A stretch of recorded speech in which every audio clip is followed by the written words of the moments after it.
ಜಮೀನು ಕಳ್ಕೊಂಡಿದ್ರಲ್ಲ, ಶ್ರೀಮಂತರು ಕಿತ್ಕೊಂಡಿದ್ರಲ್ಲ, ಆ ಜಮೀನು ಮತ್ತೆ ಇವ್ರಿಗೆ ಮರು ವಶ ಆಗುತ್ತೆ ಅಂತ ತಿಳ್ಕೊಂಡಿದ್ರಿ.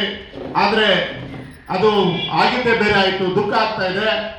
ನಾವು ಆ ಹೋರಾಟವನ್ನ ಮಾನ್ಯ ಸಾವಿರಾರು ಜನ ಸೇರಿದ್ರು, ಏನ್ ಸರ್, ಸಾವಿರಾರು ಜನ ಸೇರಿದ್ರು. ಅವರ ಸಮ್ಮುಖದಲ್ಲಿ ನೀವು ಈ ಒಂದು ಧರಣಿಯನ್ನ ಕೈ ಬಿಡಿ, ಅವರಾತ್ರಿ ಧರಣಿಯನ್ನ ನಾವು ನಿಮ್ ಪರವಾಗಿದ್ದೇವೆ, ನಿಮ್ಗೆ ಮಾತು ಕೊಟ್ಟಂತೆ ನಾವು ಆಶ್ವಾಸನೆ ಕೊಟ್ಟಿದ್ದೇವೆ, ಅದನ್ನ ನಡ್ಕೊಂತೀವಿ ಅಂತ ಹೇಳಿ ನಂತರ ಅದನ್ನ ಕ್ಯಾಬಿನೆಟ್ ಅಲ್ಲಿ ಮಾಡಿದ್ರು. ನಾವು ಸ್ವಾಗತ ಮಾಡ್ತೇವೆ. ಆದ್ರೆ ACDCಗಳು ಈ ತಿದ್ದುಪಡಿ ಬಂದ ಮೇಲೆ ಬಹಳ ಜನ ನಮ್ಮ ಸಮುದಾಯಗಳು ಬಹಳ ಖುಷಿಯಲ್ಲಿದ್ರು. ಆದ್ರೆ ನ್ಯಾಯಾಲಯಗಳಲ್ಲಿ ಇವತ್ತು ಜಿಲ್ಲಾಧಿಕಾರಿಗಳ ನ್ಯಾಯಾಲಯದಲ್ಲಿ ಇವತ್ತು ಉಪವಿಭಾಗಾಧಿಕಾರಿಗಳು ತಹಶೀಲ್ದಾರ್ ಕಚೇರಿಗಳಲ್ಲಿ ACDC ಮತ್ತು ತಹಶೀಲ್ದಾರರು ಮತ್ತು RA ಇವರೆಲ್ಲ ಕೂಡ ಭ್ರಷ್ಟಾಚಾರದಲ್ಲಿ ಮುಳುಗಿದ್ದಾರೆ. ಇವತ್ತು ಇವ್ರ ಮೇಲೆ ಸೂಕ್ತ ಕ್ರಮ ತಗೊಳ್ಬೇಕಂತೇಳಿ ಸುಮಾರು ನಮ್ಮ ಬೆಂಗಳೂರು ಗ್ರಾಮಾಂತರ ಜಿಲ್ಲೆಯಲ್ಲಿ ಸುಮಾರು 700 ಎಕರೆ ಜಮೀನನ್ನ ಬಸವರಾಜ್ ಎಂಬ ಜಿಲ್ಲಾಧಿಕಾರಿ, ಆತ ಒಬ್ಬ ಭ್ರಷ್ಟ ಅಧಿಕಾರಿ, ಇನ್ನೊಬ್ಬರಿದ್ದಾರೆ ಉಪವಿಭಾಗಾಧಿಕಾರಿಗಳು ದುರ್ಗಾಶ್ರೀ ಅಂತೇಳಿ ದೊಡ್ಡಬಳ್ಳಾಪುರ ವಿಭಾಗಾಧಿಕಾರಿಗಳು, ಅವರು ಸುಮಾರು ಸಾವಿರಾರು ಕೇಸ್ಗಳನ್ನ ವಜಾ ಮಾಡಿ ಇವತ್ತು ಭೂಮಿನ ಕಳ್ಕೊಂಡಿದ್ದಾರೆ. ನಾವು ಯಾರನ್ನ ಹೋಗಿ ಕೇಳಿದ್ರೆ ಬಸವರಾಜ್ ಅವರು ಹೇಳ್ತಾರೆ ಇದು ತಿದ್ದುಪಡಿ ಮಾಡಿರೋದು ಸರಿನೇ. ನಾವು ಪ್ರಶ್ನೆ ಮಾಡಿದ್ವಿ, ಏನ್ ಸ್ವಾಮಿ ನೀವು ಈ ರೀತಿಯಲ್ಲಿ ಬೆಂಗಳೂರು ಗ್ರಾಮಾಂತರ DC ಮತ್ತು ಉಪವಿಭಾಗಾಧಿಕಾರಿಗಳು ಇಬ್ಬರು ಸೇರ್ಕೊಂಡು ಇವತ್ತು 700 ಎಕರೆ ಜಮೀನ ಬಡವರ ಶೋಷಿತರ ಜಮೀನನ್ನು ಕಿತ್ಕೊಂಡು ಇವತ್ತು ಶ್ರೀಮಂತರು ಭೂಮಾಲೀಕರ ಪರವಾಗಿ ಹಣಕ್ಕೆ ಆಸೆ ಪಟ್ಟು ನೀವು ಬಡವರನ್ನ ಇವತ್ತು ಕಗ್ಗೊಲೆ ಮಾಡ್ತಾ ಇದೀವಿ. ಇವತ್ತು ಯಾಕೆ ಈ ರೀತಿ ಮಾಡ್ತಾ ಇದ್ದೀರಿ ಅಂತ ಹೇಳಿದ್ರೆ ಅವ್ರು ಹೇಳ್ತಾರೆ 1978ರಿಂದ ಈಚೆ ಬಂದಿರತಕ್ಕಂಥದ್ದು PTC ಕಾಯ್ದೆ, ಆ ಹಿಂದೆ ಬರ್ತಕ್ಕಂಥದ್ದು PTC ಕಾಯ್ದೆ ವ್ಯಾಪ್ತಿಗೆ ಬರೋದಿಲ್ಲ ಅಂತ ಹೇಳಿ ಅವರು ನೇರವಾಗಿ ಹೇಳ್ತಾರೆ. ಈ ರೀತಿಯಲ್ಲಿ ನಾವು ಎಲ್ಲೆಲ್ಲಿ ಮಾನ್ಯ ಜಿಲ್ಲಾಧಿಕಾರಿಗಳು ACDCಗಳು ಎಲ್ಲೆಲ್ಲಿ ನಮ್ಮ ದಲಿತರ ವಿರುದ್ಧ PTC ಕಾಯ್ದೆ ವಿರುದ್ಧ ಆದೇಶಗಳು ಮಾಡ್ತಾ ಇದ್ರು. ಬೆಂಗಳೂರು ಗ್ರಾಮಾಂತರ ಇರ್ಬೋದು, ಕೋಲಾರ, ಚಿತ್ರದುರ್ಗ ಮತ್ತು ತುಮಕೂರು, ಬೆಂಗಳೂರು ನಗರ, ಬಳ್ಳಾರಿ ಈ ಭಾಗಗಳಲ್ಲೆಲ್ಲ ಪ್ರವಾಸ ಮಾಡಿ ನಾವು ನಮ್ಮ ರಾಜ್ಯ ಸಮಿತಿಗಳು ಮನವರಿಕೆ ಮಾಡಿಕೊಟ್ರಿ. ನಾವು ACDCಗಳಿಗೆ ಸರ್ಕಾರ ತಿದ್ದುಪಡಿ ತಂದಿದೆ PTC ಕಾಯ್ದೆ, ಸ್ವಾಮಿ ನೀವು ಈ PTC ಕಾಯ್ದೆ ಪರವಾಗಿ ನೀವು ಮಂಜೂರುದಾರ ಪರವಾಗಿ ನೀವು ಆದೇಶ ಮಾಡಬೇಕು ಅಂತ ನಾವು ಕೇಳಿದ್ರಿ. ಆದ್ರೆ ನಾವು ಕೇಳಿದ ಪ್ರಶ್ನೆಗೆ ಅವ್ರು ಹೇಳ್ತಾರೆ ಇಲ್ಲ, ನಾವು ಸರ್ಕಾರ ಮಾಡಿರ್ತಕ್ಕಂಥ ಆದೇಶ ತಿದ್ದುಪಡಿ ಏನಿದೆ PTC ಅದ್ರ ಪರವಾಗಿ ಮಾಡ್ತೇವೆ ಅಂತ ಹೇಳ್ತಾರೆ ನಮ್ಮ ಮುಂದೆ. ಆದ್ರೆ ಆದೇಶಗಳು ವಿರುದ್ಧವಾಗಿ ತದ್ವಿರುದ್ಧವಾಗಿ ಇವತ್ತು ನಿಮ್ಮ ಹತ್ರ ನಕಲಿ ದಾಖಲೆಗಳು ಏನು ಅವ್ರು ಕೊಟ್ಟಿರೋ ನೀವು ಕೊಟ್ಟಿದ್ದ ದಾಖಲೆ ಜೆರಾಕ್ಸ್ ಇದೆ ಮತ್ತು ದಾಖಲಾತಿಗಳಿಲ್ಲ ನಿಮ್ಮ ಹತ್ರ, ಈ ರೀತಿಯಲ್ಲಿ ನಮ್ಮ ವಿರುದ್ಧವಾಗಿ ಆದೇಶಗಳನ್ನು ಮಾಡ್ತಾ ಇದ್ದಾರೆ. ಅದರಿಂದ ಮಾನ್ಯ ಮುಖ್ಯಮಂತ್ರಿಗಳು ಮತ್ತು ಸಮಾಜ ಕಲ್ಯಾಣ ಮಂತ್ರಿಗಳೇ ಆಗಿರ್ತಕ್ಕಂಥ ನಮ್ಮ HC ಮಾದೇಪ್ಪನವರು ಕೂಡಲೇ, ಯಾಕಂದ್ರೆ ಅವರು ಬಹಳಷ್ಟು ಸಹಾಯ ಮಾಡಿದ್ದಾರೆ ನಮಗೆ, ನಾವು ಸಹಾಯನ ಯಾವತ್ತು ನಮ್ಮ PTC ಕಾಯ್ದೆ ಹೋರಾಟ ರಾಜ್ಯ ಸಮಿತಿ ಮರೆಯೋದಿಲ್ಲ. ಆದ್ರೆ ಇವತ್ತು ನ್ಯಾಯಾಲಯಗಳಲ್ಲಿ ಆಗ್ತಾ ಇರ್ತಕ್ಕಂಥ ಅನ್ಯಾಯಗಳು, ಇವತ್ತು ಹೈಕೋರ್ಟ್ ಅಲ್ಲಿ ಒಂದು ರಿಟ್ ಪಿಟಿಷನ್ ಹಾಕಿದ್ರೆ ಅದು ಇದುವರೆಗೂ 4 ತಿಂಗಳು 5 ತಿಂಗಳಾಗಿದೆ, ಇದುವರೆಗೂ ಆದೇಶ ಆಗಿಲ್ಲ.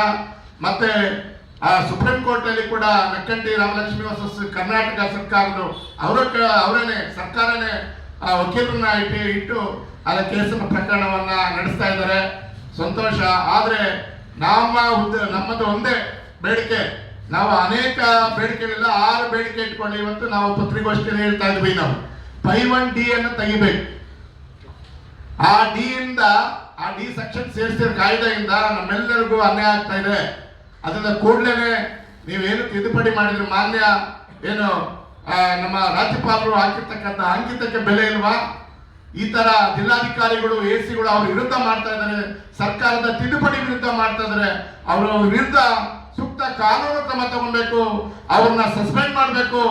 ಬಡವರ ಶೋಷಿತರ ವಿರುದ್ಧವಾಗಿ ಆದೇಶ ಮಾಡ್ತಿರ್ತಕ್ಕಂಥ ಯಾರೇ ಸರ್ಕಾರಿ ಅಧಿಕಾರಿಗಳಿಗೆ ಅವ್ರ ಮೇಲೆ ಕ್ರಮ ಜರುಗಿಸ್ಬೇಕಂತ ಹೇಳಿ ನಾವು ಈ ಮಾಧ್ಯಮದ ಮುಖಾಂತರವಾಗಿ PTC ಕಾಯ್ದೆ ಭೂವಂಚಿತರ ಹೋರಾಟ ಸಮಿತಿ ಆಗ್ರಹವನ್ನು ಮಾಡ್ತಾ ಇದ್ದೇವೆ. ಜೈ ಭೀಮ್. ನನ್ನ ಹೆಸರು ಶಾಂತಕುಮಾರ್, ಚಿತ್ರದುರ್ಗ ಚಳ್ಳಕೆರೆ. ಈ ಕಾಯ್ದೆ 23/2023 ಈ ಕಾಯ್ದೆಗೆ PTC ಕಾಯ್ದೆ 78, 79ರ ಕಾಯ್ದೆ ವಿಚಾರವಾಗಿ ಈ ಕಾಯ್ದೆ ಜಾರಿ ಬಂದಿದ್ದು 78, 79ರಲ್ಲಿ ಕಾಯ್ದೆ ಜಾರಿ ಬಂತು. ಕಾಯ್ದೆ ಜಾರಿ ಬಂದ ನಂತರ ಅಲ್ಲಿದ್ದ ಇಲ್ಲಿಯವರೆಗೂ ಎಸಿಗಳು ಡಿಸಿಗಳು ಯಾವುದೇ ಕಾರಣ ಇದ್ರೂ ಕೂಡ ಭೂಮಿ ಪರವಾಗಿ ಮೂಲ ಮಂಜೂರುದಾರ ಪರವಾಗಿ ಆದೇಶಗಳನ್ನ ಮಾಡ್ತಾ ಇದ್ರು. 26/10/2017 ನೆಕ್ಕುಂಟಿ ರಾಮಲಕ್ಷ್ಮಿ ವರ್ಸಸ್ ರಾಜ್ಯ ಸರ್ಕಾರದ ವಿರುದ್ಧ ನಮ್ಮ ಭೂಮಿ ಮಂಜೂರುದಾರರ ವಿರುದ್ಧವಾಗಿ ಒಂದು ಆದೇಶ ಆಯಿತು. ಈ ಆದೇಶದಲ್ಲಿ ಕೊನೆಗೆಲ್ಲ ಈ ಆದೇಶನ ಇಟ್ಕೊಂಡು ರಾಜ್ಯಾದ್ಯಂತ ಎಸಿಗಳು ಡಿಸಿಗಳು ಭೂಮಿ ಮಾಲೀಕರ ಪರವಾಗಿ ಆದೇಶಗಳನ್ನ ಮಾಡ್ತಾ ಇದ್ರು. ಇದ್ರ ವಿರುದ್ಧ ನಾವು ನಮ್ಮ ಮಂಜು ಮತ್ತೆ ರಾಜ್ಯದಲ್ಲಿ ಇನ್ನು ಅನೇಕ ಲೀಡರ್ಗಳೆಲ್ಲ ಸೇರ್ಬಿಟ್ಟು ಇದ್ರ ವಿರುದ್ಧ ಒಂದು ದೊಡ್ಡ ಹೋರಾಟನೇ ಪ್ರಾರಂಭ ಮಾಡಿದ್ವಿ. ವಿಚಾರ ಸಂಕಿರಣಗಳಾದವು. ಇದ್ರ ಬಗ್ಗೆ ಬೆಂಗಳೂರಲ್ಲಿ ಎಲ್ಲಾ ಕಡೆನೂ ಕೂಡ ಹೋರಾಟ ಮಾಡಿ ಬೆಳಗಾವಿಗೂ ಹೋದ್ವಿ, ಆಮೇಲೆ ಶಿವಮೊಗ್ಗಕ್ಕೂ ಹೋದ್ವಿ. ಈ ಹೋರಾಟದ ತೊಂದರೆಯಿಂದ ಬಹಳ ತೊಂದರೆ ಆಗಿದೆ. ಇದನ್ನ ಎಚ್ಚೆತ್ತುಕೊಂಡು 17/7/2023 ಮಾನ್ಯ ಮುಖ್ಯಮಂತ್ರಿಗಳು ಈ ಭೂಮಿ ಕಳೆದುಕೊಂಡವರ ಪರವಾಗಿ ಒಂದು ಅಭಿಪ್ರಾಯಗಳನ್ನ ಕರೆಯಕ್ಕೆ ಒಂದು ಮೀಟಿಂಗ್ ಕರೀತಾರೆ ನಮ್ಮನ್ನೆಲ್ಲ. ಆ ಮೀಟಿಂಗ್ ಒಳಗೆ ಏನಾಗುತ್ತೆ ಅಂತಂದ್ರೆ ಎಲ್ಲ ಸಚಿವರು ಕ್ಯಾಬಿನೆಟ್ ಇರುತ್ತೆ, ಅವ್ರಿಗೆ ಪಿಟಿಷನ್ ಬಗ್ಗೆ ಗೊತ್ತಿದ್ರು ಕೂಡ ಪಕ್ಕದಲ್ಲಿ ಕಾನೂನು ಸಲಹೆಗಾರರು ಪಪ್ಪಣ್ಣರು ಇರ್ತಾರೆ. ಅವ್ರಿದ್ರು ಕೂಡ ವಿಷಯ ಈ ಪಿಟಿಷನ್ ಅನ್ನ ಏನು ನಾವು ಇವ್ರಿಗೆ ಡೈರೆಕ್ಷನ್ ಕೊಡಬಹುದು, ಸಿಎಂಗೆ ಯಾವ ತರ ಈ ಕಾಯ್ದೆ ಬಗ್ಗೆ ವಿವರ ಕೊಡ್ಬೇಕು ಅನ್ನೋದು ಹೇಳಿ ಅವ್ರು ಕೊಡ್ಲಿಲ್ಲ. ಸುಮ್ಮನೆ ಕೂತಿದ್ರು ಎಲ್ಲ ಮಂತ್ರಿಗಳು ಕೂಡ. ಮಾದೇವಪ್ಪರ ಇರ್ಬೋದು, ಕೆ ಕುನಿಯಪ್ಪರ ಇರ್ಬೋದು, ಪ್ರಿಯಾಂಕ ಖರ್ಗೆ ಇರ್ಬೋದು, ಎಲ್ಲರೂ ಕೂಡ ಸುಮ್ಕೆ ಇದ್ರು. ಇದು ಆದ 10 ದಿನದೊಳಗೆ 27/10/2023 ಇವರು ಏನ್ ತೀರ್ಮಾನ ತಗೊಂಡಿರ್ತಾರಲ್ಲ, ನಮ್ಮೆಲ್ಲ ಅಭಿಪ್ರಾಯಗಳನ್ನ ಕೇಳಿರ್ತಾರಲ್ಲ, ಆ ಅಭಿಪ್ರಾಯದ ವಿರುದ್ಧವಾಗಿ ಕಾಯ್ದೆನ ತಿದ್ದುಪಡಿ ಮಾಡ್ತಾರೆ. ಎಸಿ ಡಿಸಿಗಳು ಈ ಕಾಯ್ದೆ ತಿದ್ದುಪಡಿಗೆ ಕಿಂಚತ್ತೂ ಬೆಲೆನೆ ಕೊಡ್ತಾ ಇಲ್ಲ. ಹೈಕೋರ್ಟ್ ಅಲ್ಲಿ ಈ ತಿದ್ದುಪಡಿಗೆ ಮುಗಿತಾ ಇದ್ದಾರೆ. ಇಂಥ ತಿದ್ದುಪಡಿ ಬೇಕಾಗಿತ್ತ ನಮಗೆ? ನಾವು ಇವರು ನಮ್ಮ ಎಲ್ಲರ ಎದುರಿಗೆ ಕುತ್ಕೊಂಡು ನಮ್ಮನ್ನ ಹಾಡಾಗಲೇ ಕುತ್ತಿಗೆ ಕೊಯ್ದಂತಾರು ಈ ತಿದ್ದುಪಡಿ ಕಾಯ್ದೆಯಿಂದ. ಇವತ್ತು ಭೂಮಿ ವಂಚಿತರಾಗಕ್ಕೆ ಯಾರು ಕಾರಣ? ಇವ್ರು ಎಸಿ ಡಿಸಿಗಳು ಇವ್ರ ಕೈಲೇ ಇದ್ದಾರೆ. ಇವ್ರಿಗೆ ಅಟ್ಲೀಸ್ಟ್ ಇದನ್ನ ತಡೆಯಕ್ಕಾಗ್ತಾ ಇಲ್ಲ. ಮೇಲೆ ಕೋರ್ಟ್ ವಿಚಾರಗಳು ಬೇರೆ ಒಂದ್ ಕಡೆ ಆದ್ರೆ ಎಸಿ ಡಿಸಿಗಳು ಇವ್ರ ಅಣ್ಣವರಲ್ಲಿದ್ದವರು ಇದನ್ನ ಮಾಡ್ಬಾರ್ರಿ, ಕಾಯ್ದೆ ತಿದ್ದುಪಡಿ ಇದು ಕೋರ್ಟಲ್ಲಿ ಇದೆ, ಕೋರ್ಟಲ್ಲಿ ಇರೋರ್ಗು ಏನ್ ತೀರ್ಮಾನ ಆಗೋವರೆಗೂ ಇದನ್ನ ಮಾಡ್ಬಾರ್ರಿ ಅಂತ ಒಂದು ಡೈರೆಕ್ಷನ್ ಕೊಡಕ್ ಆಗ್ಲಿಲ್ಲ ಅಂತಂದ್ರೆ ಸಿಎಂಗೆ, ಕಂದಾಯ ಮಿನಿಸ್ಟ್ರಿಗೆ, ಸಮಾಜ ಕಲ್ಯಾಣ ಇಲಾಖೆ ಮಿನಿಸ್ಟ್ರಿಗೆ ನಾವೆಲ್ಲ ಏನಾಗಬೇಕು? ಇಲ್ಲಿವರೆಗೂ ಹೋರಾಟ ಮಾಡ್ಕೊಂಡು ಬಂದ ಗತಿ ಬಹಳ ಕಷ್ಟ ಆಗಿದೆ. ಈ ಮೊನ್ನೆ ಈ ಕೋಲಾರಕ್ಕೆ ಒಬ್ಬ ಕಮಿಷನರ್ ಬಂದಿದ್ದಾರೆ. ಅವ್ರ ಹೆಸರು ಚೈತ್ರ ಅಂತ ಹೇಳಿ, ಮೈತ್ರಿ ಅಂತೇಳಿ. ಅವರು 581 ಕೇಸುಗಳು 24ರಿಂದ ಆ ಕೇಸುಗಳನ್ನ ದಲಿತರ ಪರವಾಗಿ, ಭೂಮಿ ಮಾಲೀಕರ ವಿರುದ್ಧವಾಗಿ, ಭೂಮಿ ಮಂಜೂರುದಾರರ ಪರವಾಗಿ 498 ಕೇಸು ಬಡವರ ಪರವಾಗಿ ಮಾಡಿದ್ದಾರೆ. ಭೂಮಿ ಪರವಾಗಿ ಅರ್ಜಿದಾರರ ಪರವಾಗಿ ಕೇಸುಗಳನ್ನ ಮಾಡಿದ್ದಾರೆ.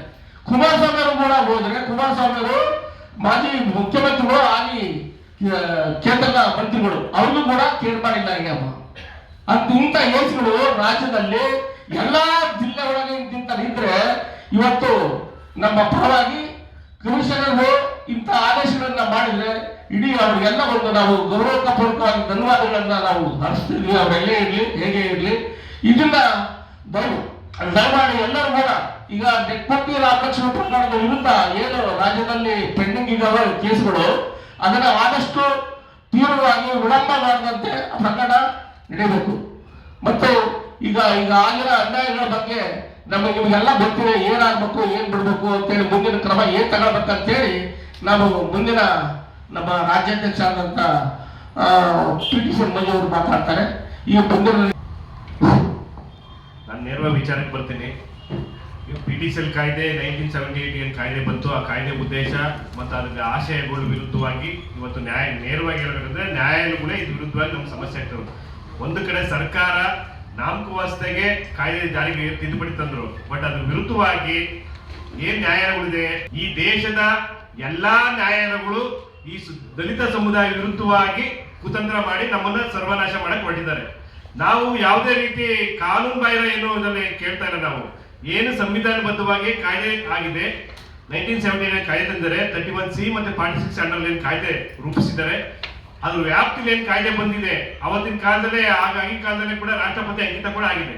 ಇಷ್ಟೆಲ್ಲ ಕೂಡ ಆಗಿದ್ರು ಅವತ್ತಿನ ಕಾಲದಲ್ಲಿ ಮತ್ತೆ ಸುಪ್ರೀಂ ಕೋರ್ಟ್ ಅಲ್ಲಿ ಕೂಡ ಕಾಯ್ದೆ ಬಗ್ಗೆ ವ್ಯಾಲಿಡಿ ಚೆಕ್ ಆಗಿದೆ. ಮಂಚಗೌಡ ಹೊಸ ಸ್ಟೇಟ್ ಆಫ್ ಕರ್ನಾಟಕದಲ್ಲಿ ಕಾಯ್ದೆ ಸರಿ ಇದೆಯೋ ಇಲ್ವೋ ಅನ್ನೋ ಲೆಕ್ಕಾಚಾರಕ್ಕೆ ಸಂವಿಧಾನಬದ್ಧ ಕಾಯ್ದೆ ಇದೆ ಅಂತ ಅವತ್ತೇ ಒಪ್ಕೊಂಡಿದ್ದಾರೆ ಸುಪ್ರೀಂ ಕೋರ್ಟ್ ಅವರು. ಇಷ್ಟೆಲ್ಲ ಆಗಿದ್ರು ಕೂಡ ಈಗ ಏನಾಗಿದೆ ಅಂದ್ರೆ ಕಾಯ್ದೆ ಇಷ್ಟು ಬಲಿಷ್ಠ